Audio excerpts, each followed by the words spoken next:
For the first, probably maybe 8 to 10 days before that blessed season of celebrating Christ's birth, my father would pull this old battered book out and he would start reading. But before he would do that, we would all gather up in our jammies in the evening with the fireplace going, all cuddled up in our blankets, with, of course, that cup of hot chocolate.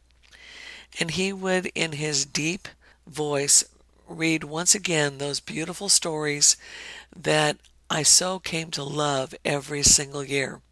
Even though it was the same stories over and over again, it was just that time of being together as a family and just loving on each other during that period of time. What I want to do is share with you some of these stories, and there have been new stories from another book that have been added as well. I want to start with the story called Story of the Christmas Bells. This story was written by Mary Jane McCarthy. Long, long ago, in a tiny village called Lucerne, there was a beautiful little church which all the people loved.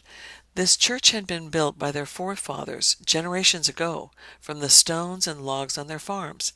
It stood on a high hill watching over the peasants' homes in the valley.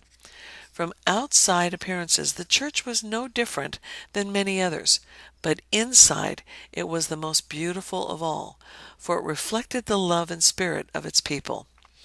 In one corner stood an old brown organ, which accompanied the people as they sang their hymns, and in the center of the church stood a hand-carved pulpit, which had been made by the best carpenter of the village.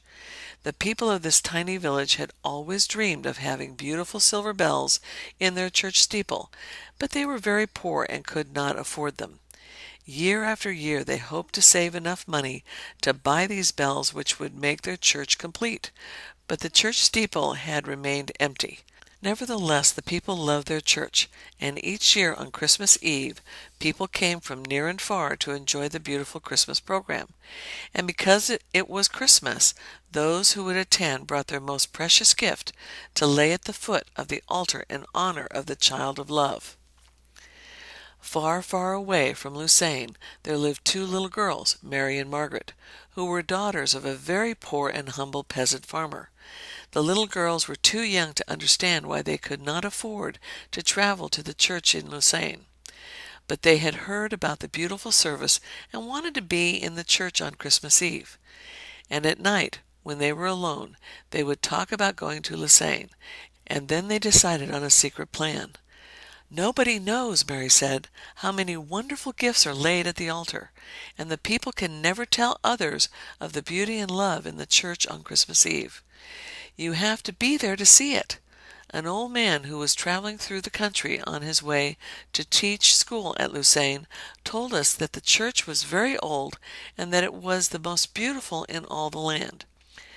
The afternoon before Christmas was bitterly cold, and snowflakes were quickly covering the earth. Unknown to their family, Mary and Margaret quietly tiptoed out of the house and started on their long journey to the pretty church. Bundled in their heaviest coats and boots, the little girls trudged their way through the snow. Before sundown they had traveled many miles and were nearing the first farmhouse on the edge of the village. As they came nearer to the farmhouse, they saw that it was barren and deserted. Tired and weary from the long journey, they decided to go into the empty house to rest for a few minutes before going further. The door was ajar, and they walked in. There were no chairs, so the little girls sat on the floor. As they talked, they heard a strange, low-sounding noise. They stopped to listen, but all was again silent. A few minutes later, they heard the same sound. Mary quickly jumped up and ran into the next room, and there, lying in a corner, was a baby lamb. As the little girls knelt to stroke it, the lamb tried to move. The little girls leaned closer and then saw that the little white lamb had broken its leg. A mile or more before they came to the farmhouse, they had seen tracks in the snow and wondered where they had come from, for no one was inside. The little lamb must have strayed from the flock and broken its leg while trying to climb the hills. It had come to this house for shelter from the snow and the cold. Mary and Margaret knelt down to see if they could carry the lamb to Lucerne to get help, but as the girls touched the lamb, its mournful bleat filled their hearts with sympathy. "No, we cannot move the lamb, little sister, so you will have to go to Lucerne alone." "All alone?" cried Margaret. "And you won't see the pretty church." "No," sobbed Mary, "for we can't leave this tiny lamb alone. It is frightened by the cold and the pain in its leg. Everyone has left for church now, but when you come back after the service, bring someone to help me. Maybe a farmer could fix the lamb's leg here and we wouldn't have to move it. You go on to the church, Margaret, and I'll stay with the little lamb and stroke it so it won't feel alone. And after a while I'll feed it some snow and the cookie that is left in my pocket." "But I can't go alone," sobbed Margaret. "Yes, you must," said Mary. "You know your way to the church, and the little lamb needs help. It is in great pain.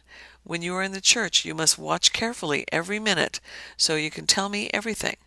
I'm sure Jesus knows how much I want to be in the church, and he will understand. If you can get near the altar without bothering anyone, little sister, take this locket of mine, and when no one is looking, put it at the foot of the altar as my offering." Reluctantly, Margaret left, and Mary tried hard to keep the tears from falling. All year long they had planned this night when they would see the beautiful church services together.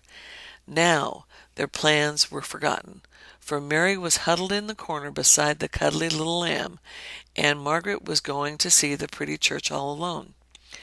The church looked more beautiful than ever that night. Pine branches decorated the altar and organ, and homemade candles lighted every window.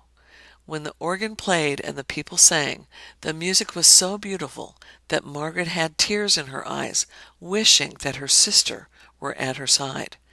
At the close of the service, the people began to bring forth their gifts. One by one they came, each bringing a special gift in honor of the Christ child.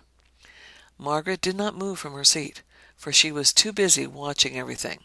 The choir had begun the closing hymn of the service when the music suddenly stopped. The minister had raised his hands for silence, and as the people listened, a celestial melody, so sweet and beautiful, was heard that the people sat breathless, almost afraid to believe what they heard. It was the pealing of heavenly bells in the sky, directly above the church. Sweetly they rang, echoing and re-echoing throughout the valley. For minutes these people were silent, too mystified by these heavenly bells to say a word.